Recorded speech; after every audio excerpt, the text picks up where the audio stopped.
where we stopped at? Well, actually, let's do a housekeeping first. Friday is the last day before spring break, and we'll start with a bang. Okay, so I'll bring something that will explode because we want to kick off spring break right. True? Yes. All right, so we'll do that. So don't want to miss it, right? It's a carrot to get you to come to class on Friday. And then sapling, I moved the sapling deadline for the organic chapter back a few days on request of a number of students. They're struggling with the structure of things, okay? And I helped a couple students with this, and you'd be surprised at how close you are to having the correct answers when you are doing that. Does that make sense? That sometimes it's as simple as taking an OH group off that you shouldn't have taken off, right? Yep.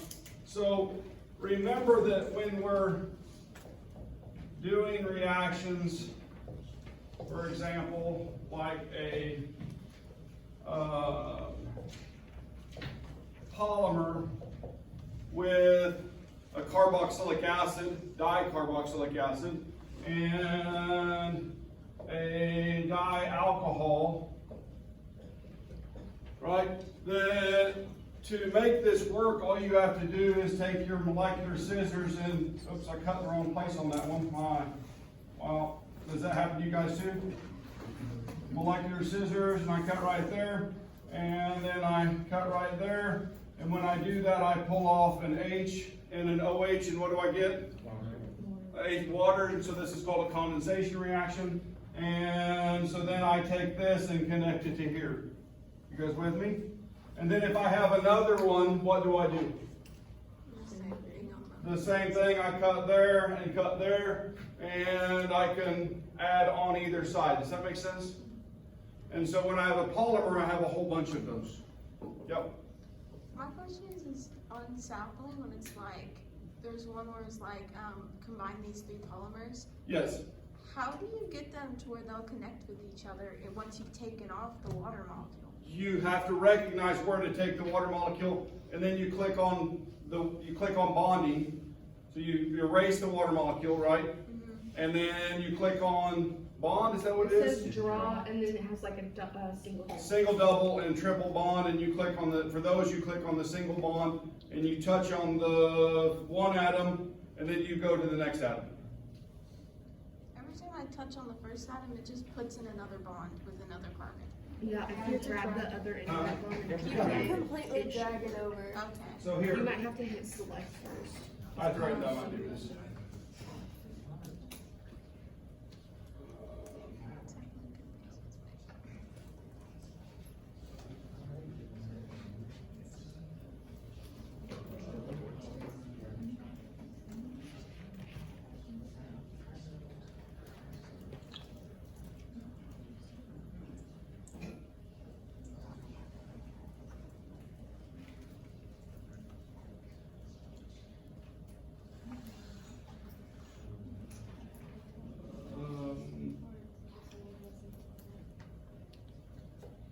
I think this is the one you guys are referring to. Yeah. And so, literally, I start with erase, right? And so I want to take off that piece, and then I want to take off this hydrogen, and I want to take off that hydrogen and that piece. Okay? And then I go to draw, click on my single bond, or make sure it's selected. There, and there it went. Oh. And so it wants to make that C, but if you continue to move your mouse, then it jumps over. And so now I've made the new compound. Okay. I Does that make sense? Now, I had to know what was the knowledge that I needed to do this? It was a condensation reaction. That it's a condensation reaction. I'm making an amide or what's the other name for that? A peptide bond, right? And so you have to know, and then if I'm making a peptide bond, then instead of being an alcohol and a carboxylic acid, it's a nitrogen group, an amine, and a carboxylic acid. But the chemistry's much the same, right? Cool? You guys with me? So that's what you have to do there. without removing anything else or adding anything else, then that would be the correct way to do that. Does that make sense? Yeah. So, any others while we're here? Is that helpful? Yeah, okay. So, as many people who have asked about those, then that's why I brought that up. Okay, so we're having a little bit of struggle learning how to do the draws. The other thing that I suggest is that you go up to the lounge to do your sampling, because there's all kinds of people up there who've used this over and over again, and so they'll stand over your shoulder when you have that question. You just help, and they will come help you. Does that make sense? And that makes you more efficient. But anyway, the last thing is, for example, if I go back to this question, for example, the very best way to do this is to open your textbook up to the table that has all of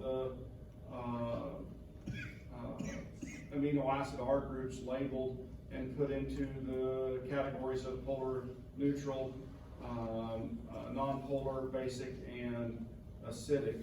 And it has those grouped for you. I even have to look because I don't have all the amino acids memorized. Does that make sense? I recognize them, but I don't have their names memorized with the structure. Now, if I used them all the time, would I? Yeah, I would. If I were a biochemist and I were doing protein chemistry, I would know every single one of those without hesitation. But I don't do that all the time, so I don't practice it that well. So I have to use the table. Now, if they give me the structure, can I identify it anyway? I can, right? So if I'm looking at this functional group, the carboxylic acid, there's the carboxyl group. You guys see that? The C double bond O and the OH. And then there's the amine, the NH2. And so this is the R group. And if I'm looking at that R group, it does have a non-polar feature to it. But what's right there on the end of that? OH. And if I have an OH, that means it's polar, isn't it? Okay, that one is polar. If I'm looking at this one, there is no OH. And so without any OH, it's all carbons and hydrogens, then it's going to be non-polar. You guys get that? And so even though I don't know the names of them, I can still identify whether the R group is polar and non-polar by knowing structure. Okay, so I can classify those. The ones I have to look up is if I don't know the 3-letter abbreviation for serine, right? Or the structure of serine based on name. And so I have to go look at serine and see where it's at. Okay, cool? You guys get that? And so if I'm looking at this one, then I see a COOH on the end of that R group, so that makes it a carboxylic acid, and carboxylic acids are acidic. Okay? If I had, and then what does arginine have on it now that I know it's in the basic category? Anybody know? Has an amine on it. Okay, so the basic functional group on amino acids is a second amine, not the first one, but a second one in the R group. And it can accept a proton, and a proton acceptor is classified as a base. Yeah. So structurally, that's how that works. Okay? Yeah. Does that help too? Yeah. All right. So structures, a lot of it is just interacting with it. It's just like playing chords. I can say the words, but without you guys having the vocabulary or the visual ability to identify those things, then it makes that very hard, doesn't it? Because I can play those chords on the guitar and you can watch me, but if you have never done it before, then you really don't know how to place your fingers. And so you can't catch that in just the first pass through. Does that make sense? Yeah, so you have to do multiple passes with those to ultimately get where you see those well. Now, I say that some people automatically see that, and they just do it just like this, and I'm so jealous of them. Okay, you guys with me? Yeah. Anyway. All right, any other questions? All right, any other housekeeping?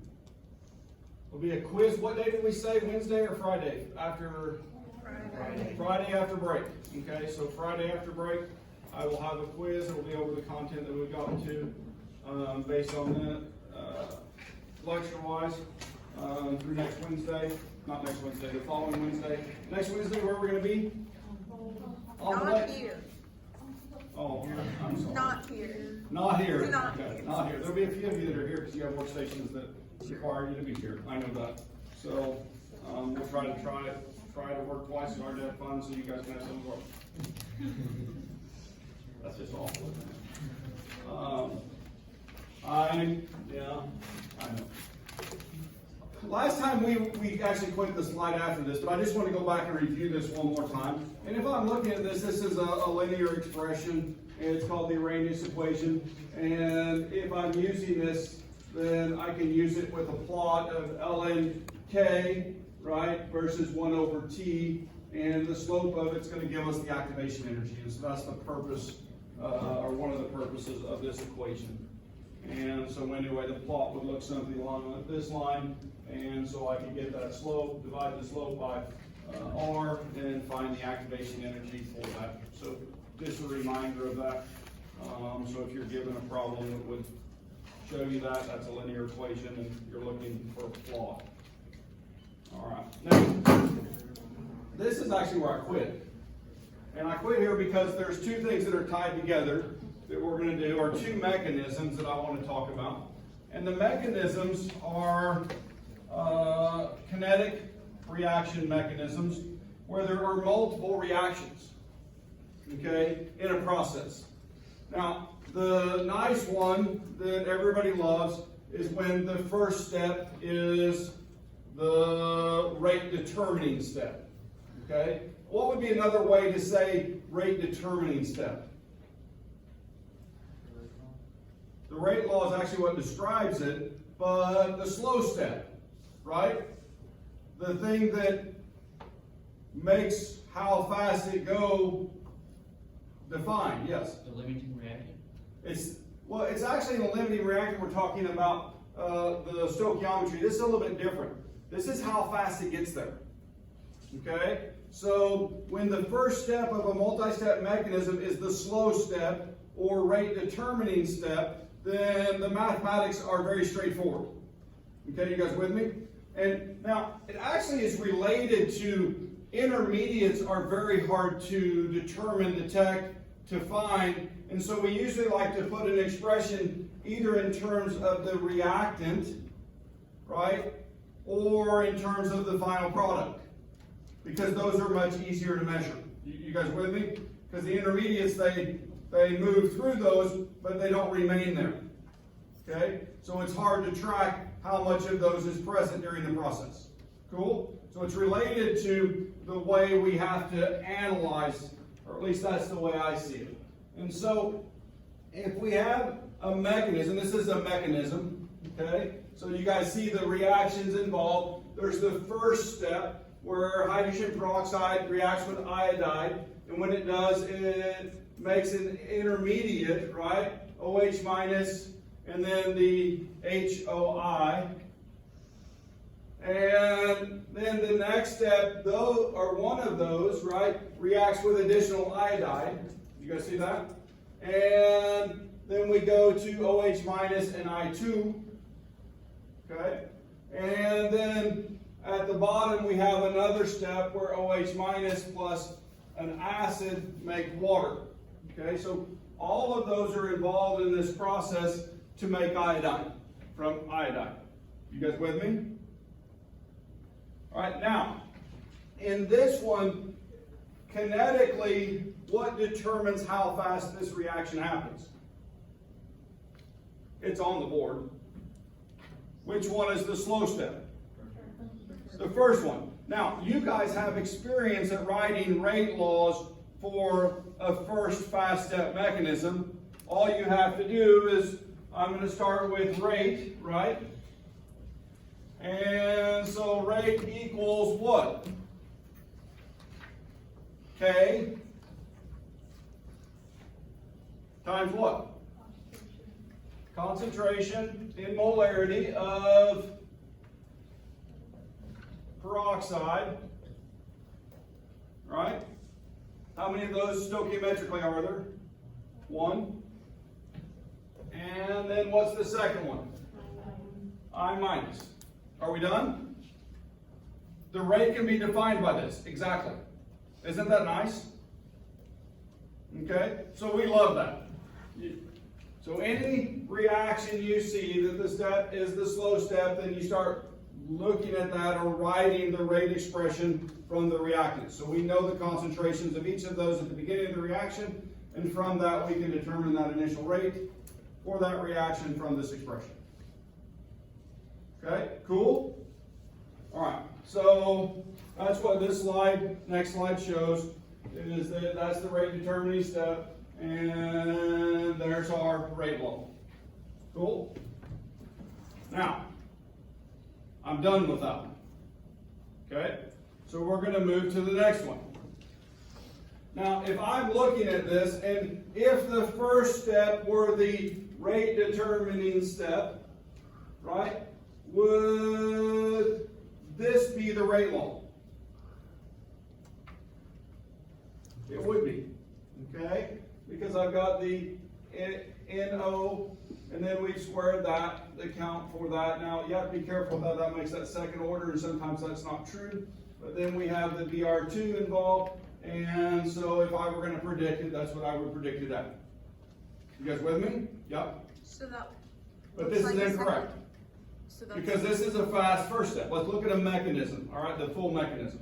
So if I take a full mechanism, right, the way this one is written, then if I'm looking at this and I make that first step the fast step, and I make the second step the slow step or rate determining step, then my rate law is determined by the rate determining step, and so it's actually going to be this. Okay? Where rate equals K times the NOBR2, right, times the concentration of the NO. Right. Now, what did I say about measuring intermediates? What did I say about measuring the concentrations of intermediates? It's difficult to do, isn't it? Okay? So if that's the case, then mathematically we need to get it back in terms of what? Our starting concentrations. And there is a way to do this. Okay? And so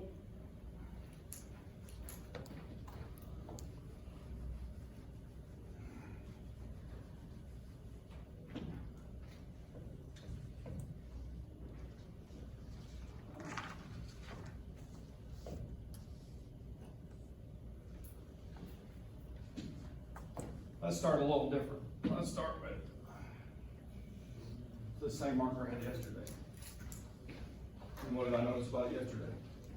It didn't work very good, did it?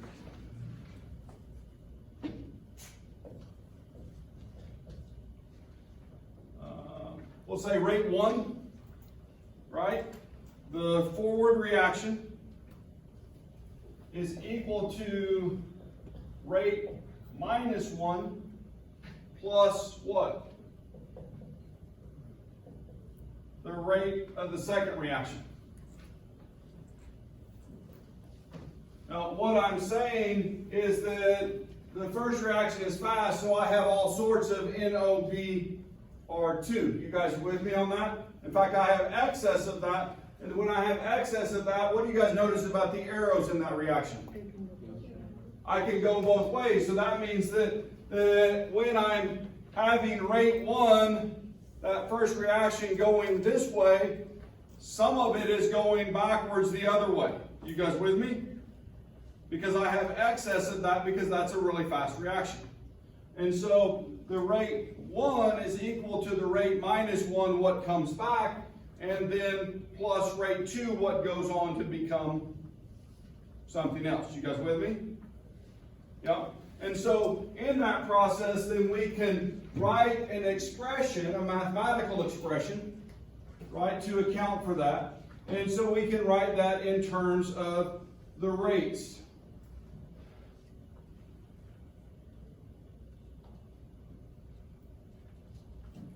So if we're doing that, then what is the rate for step 1?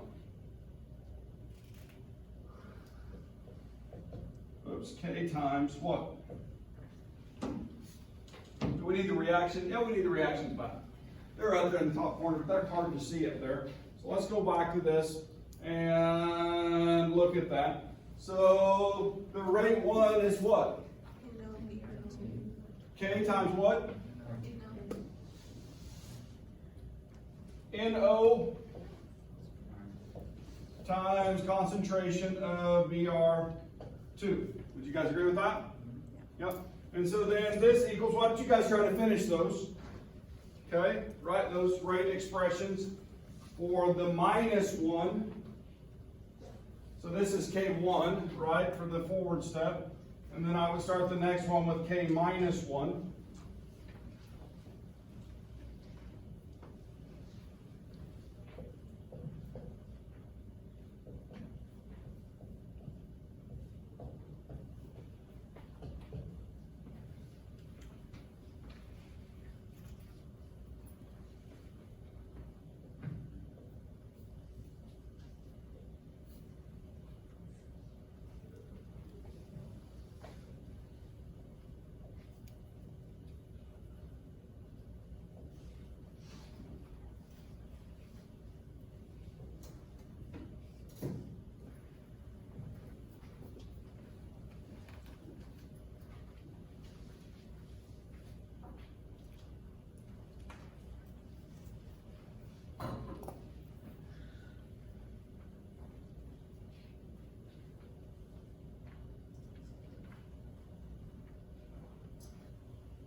Everybody there?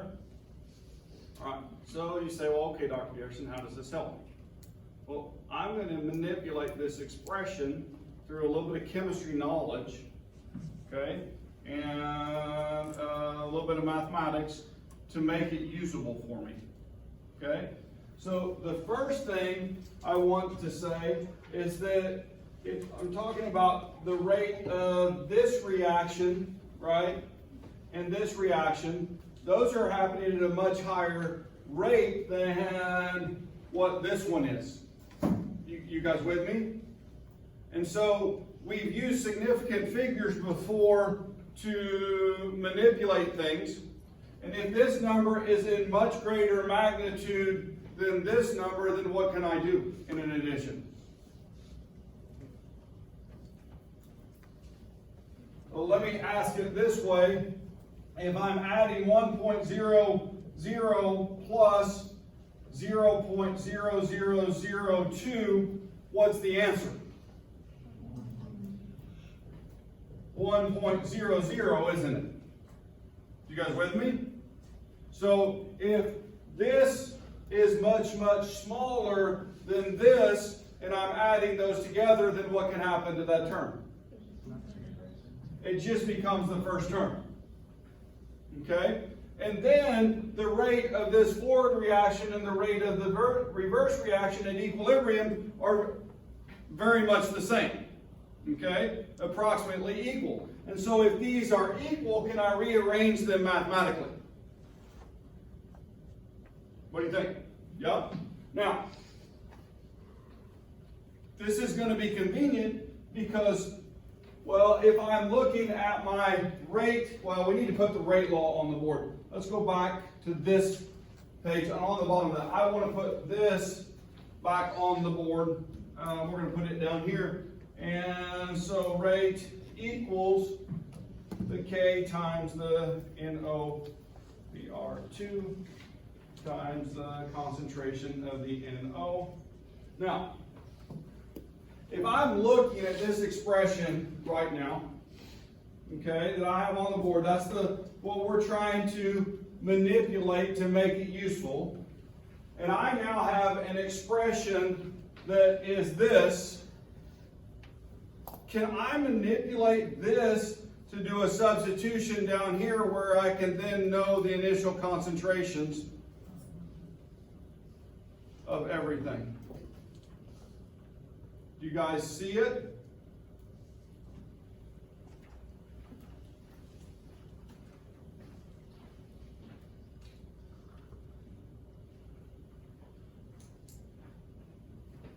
We've already done this page.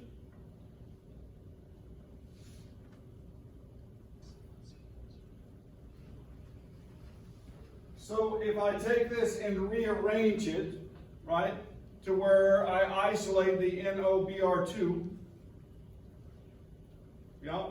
can I then substitute down here in this equation?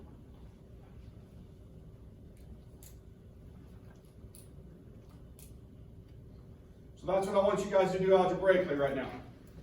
I want you guys to try to work through that, to rearrange that to get there. Okay? This is the math part.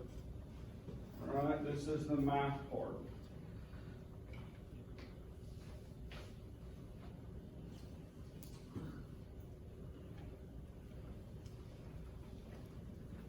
You can cheat. Use the board. I won't give you this exact reaction. I'll give you a similar reaction on the test if I have a second step slow mechanism, right? Then I would expect you guys to be able to kind of put this together, okay?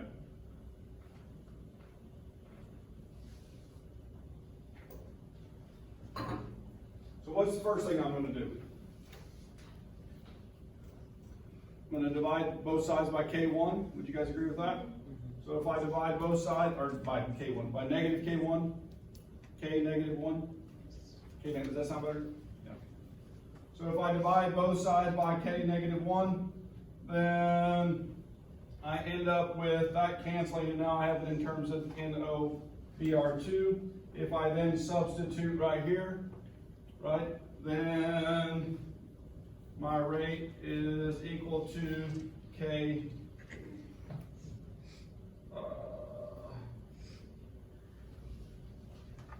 2, that should have been a 2 right there in the relationship. K2 times K1 NO BR2 divided by K1, K minus 1. So now I have everything in terms of NO and BR2, and the next part is just a rearrangement of that to get it to right here. Okay? So now I have a useful mechanism that is back, I want to go back 2 slides, 3 slides, and the equation is now in terms of NO and BR2, which are the starting reagents, and so now I can determine the rate from the initial concentration of those 2 species instead of trying to find the intermediate NOBR2. Yes, no? Maybe? The beginning? All right, so there's some knowledge based in this, that when you have that second step, that's the slow step in that forward reaction, right? To progress to product is what is determining the rate. And so that knowledge allows you to assume that this is very small with respect to this. Now, I'm going to ask a question. Physically, is this always true? No. Sometimes you have to consider both steps, but for general chemistry, we're not going to. Okay, does that make sense? All right, so just to be aware of that. So we're manipulating this because we know that this step is much, much slower. Okay, powers of 10 slower. And so that we can ignore this term. And then the second thing is to recognize that these 2 steps are equal and still equal or close to equal, right? Because this one wasn't significantly removing a large amount of material. And so for that to be the case, then we assume we're at equilibrium and that those rates are very similar. So that's the second thing you have to assume. And then you have to be able to do algebra to rearrange those. Okay, so that's the stepwise process to walk through that. Questions?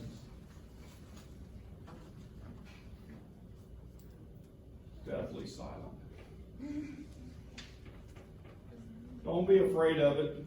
It's all basic algebra that everyone in here, I feel, could do confidently if they practice it. Okay? So it's not like we're having to integrate the area under a curve or do derivatives on weird things like conical tanks and those types of things which become difficult. It's just a little substitution, right, with knowledge.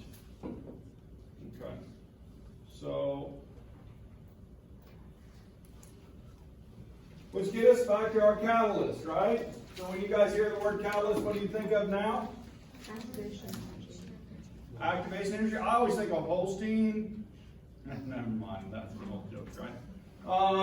Yes, they lower activation energy, and this is defining them in terms of homogeneous and heterogeneous, right? Homogeneous means that they're in the same phase, okay? So I can have a catalyst that's, well, if I'm in an aqueous solution, that's dissolved in the solution also, right? And so that means it's in the same phase, and so that's why it's called homogeneous. Or I can have a heterogeneous catalyst, a catalyst which is in a different phase. Can you guys think of a heterogeneous catalyst on your car? Catalytic converter, right? So inside the catalytic converter is surfaces which are in the solid phase. The gases pass over them, and the reactions are facilitated to take nitrogen oxides, convert them back to nitrogen and oxygen, to take unburned carbon or incomplete burned carbon monoxide, and convert those into CO2. And so that happens on that heterogeneous catalyst. Okay? Heterogeneous and homogeneous catalyst. All right? And so I have that catalytic converter, solid catalyst working on gaseous materials. And so this is showing a catalyzed reaction of iodide disassociating to I, and then regenerates to I2 as a catalyst. All right, that's actually the catalyst. The reaction is going from cis C4H8, right, to C4H8, but conformationally going from cis to trans. Okay, and so to make that happen without a catalyst, it takes energy of activation 115 kilojoules per mole to get over the energy hump. When I put the catalyst in, I called the wrong number on that. 262. Do you guys see where I made my mistake? Let me get a laser. Wow, conveniently. Oh, look at this. Oh.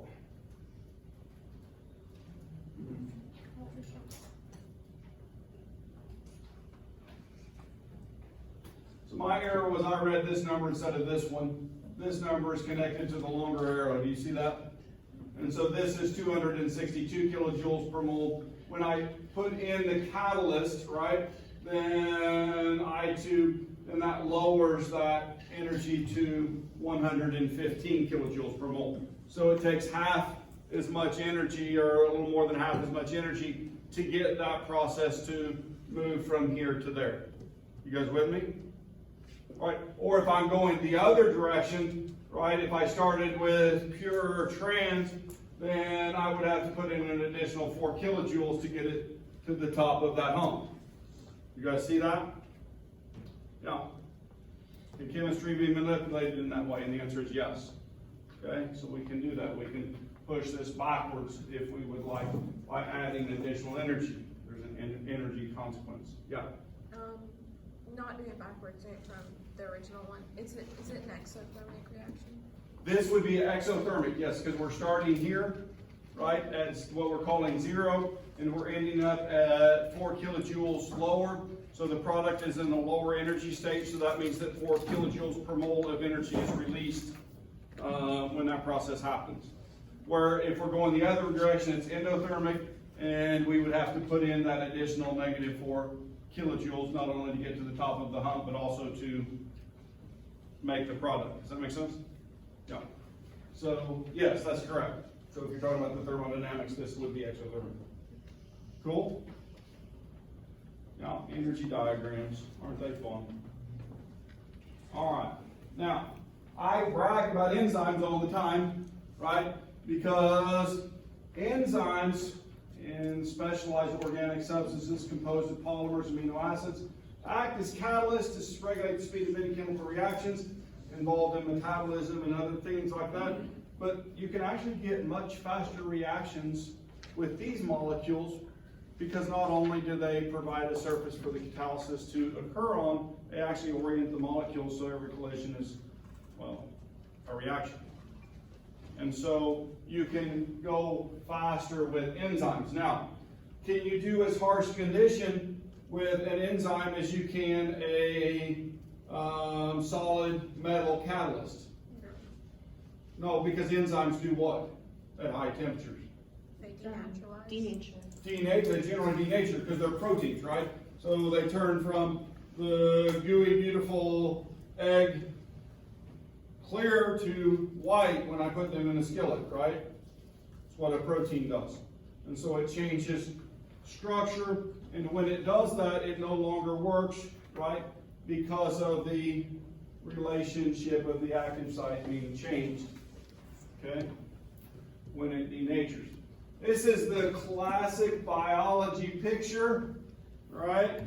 That gives you no idea of structure or anything else, right? It's a cartoon which shows the substrate has some sort of function which is connected to or like the enzyme active site, and so they prevent other things from coming in, right? So you don't catalyze other reactions unless they're similar.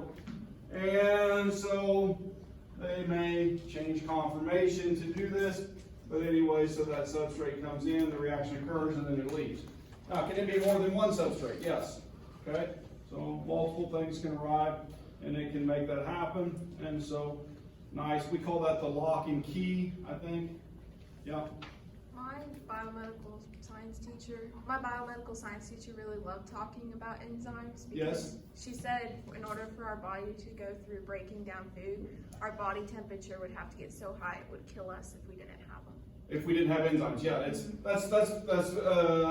a true statement. When we do the gummy bear, we'll see that, right? If that reaction happened and the rate wasn't slowed and those types of things and mechanistically done in the way that our enzymes do, then it would just burn a hole in our stomach.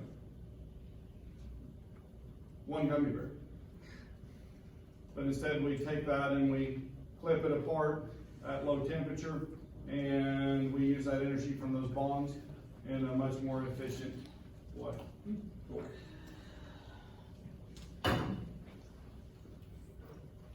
All right. Enzyme catalyzed reaction. Formation of the enzyme substrate complex occurs on that first hump.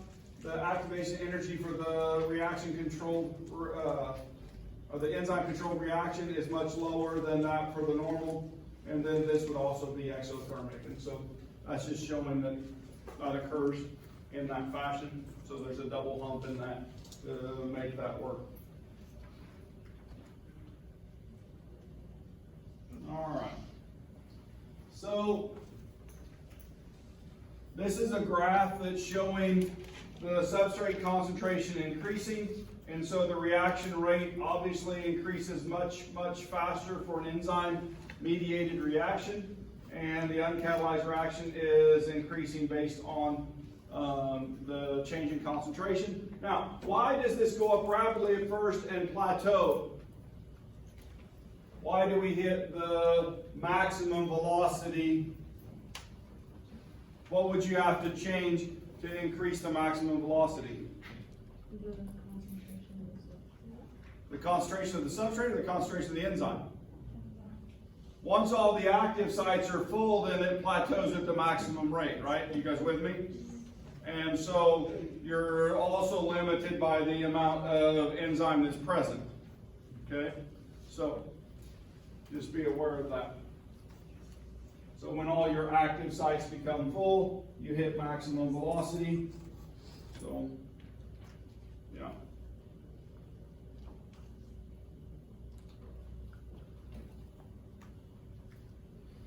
And then this is the temperature graph. Now, we also do these same type of graphs for like bacteria.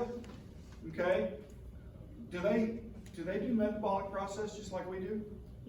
Yeah, they do. And so if I look at the growth rate In terms of temperature, at low temperatures, things grow slowly, don't they? Or generally, single cells. But as I increase the temperature, they have a tendency to grow faster, don't they? Because what happens kinetically? The molecules move faster. All the reactions speed up, don't they? And so if all my reactions speed up, can I reproduce faster? I can, right? Now, what about our cells? What do we do in our cells that make us kind of go at the same rate all the time? Do we moderate temperature? We do, don't we? And so our reactions are occurring at about the same speed all the time, right? Where small organisms like bacteria, then their rates change depending on temperature, okay? Enzyme processes are the same way, and the reason that we maintain at a constant pace is because we maintain a constant temperature, right? What happens when we get too cold? Do we stop function? Yeah, what happens when we get too hot? Do we stop function? Yeah. Is there a range that we live in? Yes. Very narrow one. Okay. Now, if we're looking at this, it's because those enzymes change, right?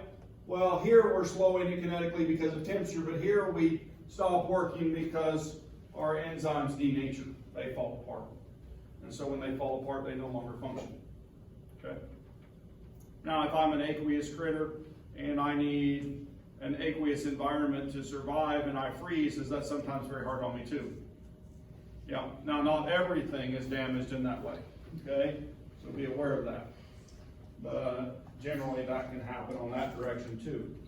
Why do we put things in a deep freeze? To slow the molecules of the To slow the growth of those types of things so that when we eat the food, it doesn't kill us. Cool thought, right? Yeah. All right. This is showing a conversion of NO to NO2. So we just say no to nitrogen oxides. I just did that one right off the top of my head. Right? So when I split those apart, here comes my nitrogen oxide. It hits on the surface. The surface stabilizes the molecules, allows the nitrogens to come apart, and they recombine as N2. Now, in reality, what's kind of interesting is that those oxygens, there's also unburned carbon running around, and carbon monoxide, partially oxidized carbon that's coming out of my engine, right? You guys with me? And so those oxygens recombine with those and make CO2, right? So the catalytic converter cleans up those unburned hydrocarbons with that oxygen, or it can leave as O2. But that is an example of, no wait a minute, is this a heterogeneous or homogeneous catalyst? Hetero, right, gas phase. And so here's some of those reactions that are occurring on that surface. We'll kind of walk through those.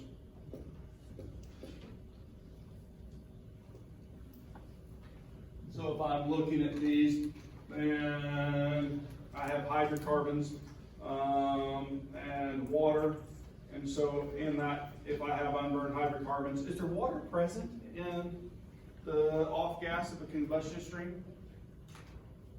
Yeah, it's one of the byproducts of the reaction of the hydrocarbons, isn't it? Oxygen plus the hydrogen make water, and so water is present. And so if I have those, then that catalyst converts them, and this is a water gas shift reaction to CO and H2, okay? Which isn't a bad thing, right? Because we're trying to ultimately get rid of the unburned hydrocarbons. And so it cleanly does that. And then that H2 then can provide reaction for this also, where I have, instead of the nitrogen and oxygen splitting, I can actually take the hydrogen and make N2 plus water. Okay? And so that's a favored reaction. And then in addition, the oxygen that may be forming, if I do that first reaction that I showed, the O2 from that can react with the unburned hydrocarbons, and then we make CO2 and water, and then of course the CO can also react, and those were the reactions that I was talking about. So anyway, and so this is, in this case, occurring on a platinum nickel oxide surface. And that's what makes those catalytic converters so expensive when you have to put one on your car. You know, there's occasionally a rash of theft where people come out and fire up their car and their exhaust system is missing.